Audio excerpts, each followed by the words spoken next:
Welcome to my channel Sujata Diaries. This is Sujata Yalla. Today's episode is somewhat special for me. One of our subscribers made a comment that bell ayinda. How can we ask this in English? He expressed his doubt.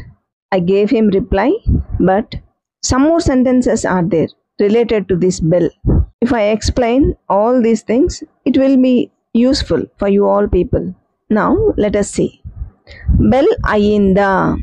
Has the bell rung? Has the bell rung అంటే ఇప్పుడు అయిందా. ఇక్కడ చూడండి has the bell rung. The present perfect tense లో present perfect tense అంటే ఇప్పుడే అడుగుతున్నారు అనుకోండి, ఒక అబ్బాయినో అమ్మాయినో, అరే బెల్ అయిందారా అంటే నేను గమనించలేదు, బెల్ అయిందా అని ఇప్పుడే అయిందా అని అన్నట్టుగా అడిగినప్పుడు హ్యాస్ ద బెల్ రంగ్ అని మనం అడగాల్సి ఉంటుంది. Did the bell ring past tense, ఒక గంట తర్వాతనో అంటే మార్నింగ్ అయిపోయినాక ఆఫ్టర్నూన్ ఈవినింగో తెల్లారో ఆ తర్వాతనో ఏదైనా ఒక సంఘటన జరిగింది అనుకోండి, ఆ టైంలో బెల్ రింగ్ అయిందా అంటే ఎవరన్నా అబ్బాయి పడిపోయాడు అనుకోండి, అంటే అప్పుడు బెల్ రింగ్ అయిందారా, బెల్ రింగ్ అవుతుంటే పరిగెత్తి పడ్డావా, ఎట్లా జరిగిపోయిన దాన్ని అడిగినప్పుడేమో డిడ్ ద బెల్ రింగ్ అని అడగాల్సి వస్తుంది. ఇప్పుడు అయిందా బెల్, నేను క్లాస్కి వెళ్ళాలా అని అడిగేటప్పుడు హ్యాస్ ద బెల్ రంగ్ అని అడగాలి.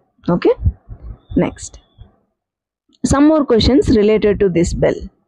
బెల్ అయిపోయిందా అంటే ఆల్రెడీ అంటే ఇంకా బెల్ అవ్వలేదు అనుకొని స్టాఫ్ రూమ్లోనే ఉన్నాము. ఒకవేళ అయిపోయిందా అని చెప్పాలంటే బెల్ అప్పుడే అయిపోయిందా, నేను చూసుకోలేదే, ఇట్స్ ఆల్రెడీ 10 minutes అయిపోయింది, 5 minutes అయిపోయింది అట్లా అన్నప్పుడు has the bell already rung. Has the bell already rung ఇది కూడా ప్రజెంట్ టెన్సే, కాకపోతే జస్ట్ కొంచెం సమయం అయిపోయింది అనమాట. సందర్భాన్ని బట్టి మనం వాడుకోవాలి according to the situation. Second one, ఇంకా బెల్ కాలేదా bell. Hasn't the bell rung yet అన్నప్పుడు ఇంకా అనేటప్పుడు యట్ అనేది వాడాలి. హ్యాజంట్, హ్యాజ్ నాట్, అయిందా అంటే హ్యాజ్ ద బెల్ రంగ్ అన్నాం మనం. కాలేదా అంటే hasn't the bell rung yet అని అన్నా అనకపోయినా ఇది అనొచ్చు.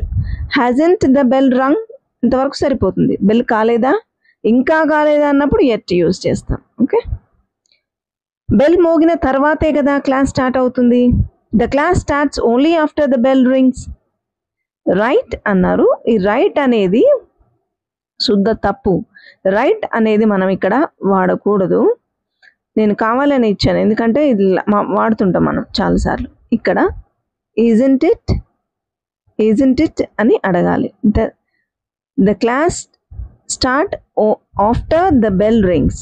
isn't it, అవును కదా అని చెప్పాలన్నమాట. ఇప్పుడు కరెక్ట్ అవుతుంది. In place of right we have to say this, isn't it, అవును కదా. చాలా మంది రైట్ అనే ప్లేస్లో అవును కదా అంతేనా అనాల్సిన ప్లేస్లో రైట్ అని వాడుతున్నారు. రైట్కి రెండే మీనింగ్స్ ఉన్నాయండి. రైట్ అనే దానికి రెండు మీనింగ్స్. రైట్ అంటే ఒకటి కరెక్ట్ అని, రైట్ అంటే ఒకటి కరెక్టా అని, లేకపోతే కుడి అని అర్థం. ఈ రెండు కాకుండా వేరే మీనింగ్ ఏం లేదు రైట్ అనేదానికి. కానీ అవునా, నిజమా అనేదానికి, అవును కదా అనేదానికి ఇప్పుడు దాని బదులు ఇది వాడుతున్నారు అనమాట. ఇది ఎక్కడ లేదు ఇంగ్లీష్లో. But people create new things కదా, పీపుల్ వాడుకలో చాలా లేని వాటిని పెడుతూ ఉంటారు, కానీ grammatically it's wrong. Fourth one, bell అయ్యాక మనం బయలుదేరదాం. బెల్ అయ్యాక మనం బయలుదేరదాం. Let's leave after the bell rings. Let's leave after the bell rings. Next, ఇది ఫస్ట్ బెల్లా లేదా ఫైనల్ బెల్లా. Is this first bell are the final bell are the final one. Bell అని కూడా అనవసరం లేదు. Is the first bell are the final one అని కూడా మనం అనవచ్చు. బెల్ కాస్త ఆలస్యంగా మోగింది కదా ఈరోజు అని మాట్లాడాలనుకోండి. The bell rang a bit late today. Didn't it. A bell rang a bit late today. Didn't it, అవును కదా, అవ్వలేదా. ఇక్కడ కూడా చాలా మంది ఏం చేస్తారంటారు, రైట్ అని వాడతారు. అది తప్పు అనమాట. డిడ్ంట్ ఇట్ అనేది కరెక్ట్. ఇది లంచ్ బెల్ కదా.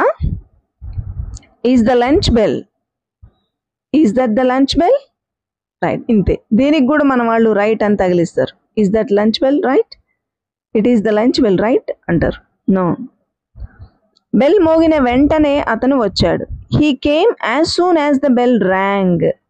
వెంటనే మోగిన తర్వాత, మోగిన వెంటనే అంటే అప్పటికే బెల్ మోగింది కాబట్టి ర్యాంగ్ అనేది వాడాలి.